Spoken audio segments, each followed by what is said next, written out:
పెద్దపల్లి జిల్లాకు సంబంధించి ఈరోజు ప్రధాన వార్తలు చూసుకున్నట్లయితే సింగరేణిలో మెడికల్ బోర్డుల జాప్యాన్ని నిరసిస్తూ వెంటనే మెడికల్ బోర్డులు నిర్వహించాలని డిమాండ్ చేస్తూ టీబీజీకేఎస్ ఆధ్వర్యంలో రామగుండం రీజియన్ 1 పరిధి RG1 GM కార్యాలయం ఎదుట టీబీజీకేఎస్ ఆధ్వర్యంలో ఒకరోజు నిరాహార దీక్ష చేపట్టడం జరిగింది. ఈ యొక్క కార్యక్రమానికి టీబీజీకేఎస్ గౌరవ అధ్యక్షుడు మాజీ పెద్దపల్లి జిల్లా బీఆర్ఎస్ పార్టీ జిల్లా అధ్యక్షుడు రామున మాజీ ఎమ్మెల్యే కోరుకంటి చందర్, అలాగే టీబీజీకేఎస్ అధ్యక్షుడు మిర్యాల రాజిరెడ్డి, కార్మిక నేత కౌశకరి, అలాగే సింగరేణి కార్మికులు పెద్ద ఎత్తున యొక్క కార్యక్రమానికి పాల్గొనడం జరిగింది. ఈ సందర్భంగా మాజీ మంత్రి టీబీజీకేఎస్ గౌరవ అధ్యక్షుడు కొప్పుల ఈశ్వర్ మాట్లాడుతూ సింగరేణిలో గత 2 నెలల నుండి కాంగ్రెస్ పార్టీ అధికారం చేపట్టినప్పటి నుండిగా సింగరేణి కేసీఆర్ ఇచ్చినటువంటి వారసత్వ ఉద్యోగాలను సింగరేణిలో ఎగ్గొట్టే కుట్రన చేస్తుంది యాజమాన్యం అంటూ కూడా ఆయన ధ్వజమెత్తడం జరిగింది. గతంలో బీఆర్ఎస్ పాలనలో 19,000 మందికి యువకులకు వారసత్వ ఉద్యోగాల కింద మెడికల్ ఇన్వాలిడేషన్ కింద 19,000 మందికి ఉద్యోగాలు ఇచ్చినటువంటి గంత కేసీఆర్ గారికి దక్కిందంటూ కూడా ఆయన వివరించడం జరిగింది. కేసీఆర్ ఇచ్చినటువంటి వారసత్వ ఉద్యోగాలను ఎగ్గొట్టే కుట్రలో భాగంగానే ఈరోజు సింగరేణి సంస్థ యాజమాన్యం అంతా కూడా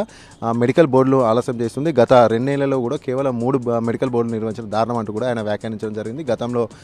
గతంలో నెలకు 3-4 మెడికల్ బోర్డులు నిర్వహిస్తే ఇప్పుడు 2 ఏళ్లలో కేవలం 4 బోర్డులు నిర్వహించడం దారుణం అంటూ కూడా ఆయన ధ్వజమెత్తడం.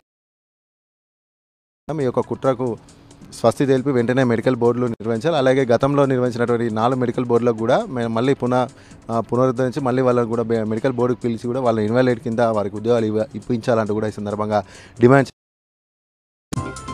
అలాగే మరొక ప్రధాన వార్త చూసుకున్నట్లయితే 60 రామగుండం పోలీస్ కమిషనరేట్లో ఘనంగా నిర్వహించారు. ఈ యొక్క కార్యక్రమానికి రామగుండం సిపి అంబర్ కిషోర్ జా పాల్గొని వేడుకలను ప్రారంభించడం జరిగింది. ముందుగా హోంగార్డుల చేత రామగుండం సిపి అంబర్ కిషోర్ జా గౌరవ వందనాన్ని స్వీకరించారు. అనంతరం మొక్కలు నాటడం జరిగింది. ఆ తర్వాత ఏర్పాటు చేసినటువంటి సమావేశంలో ఉత్తమ ప్రతిభను కనబరిచినటువంటి హోంగార్డులకు ప్రశంసా పత్రాలు, అభినందన పత్రాలు కూడా అందించారు. ఈ సందర్భంగా సిపి అంబర్ కిషోర్ జా మాట్లాడుతూ విధి నిర్వహణలో హోంగార్డుల యొక్క పాత్ర మరవలేని, వారి యొక్క బలిదానాలు మరవలేని, చరిత్రలో చిరస్థాయిగా నిలిచిపోతాయంటూ కూడా ఆయన వ్యాఖ్యానించడం జరిగింది.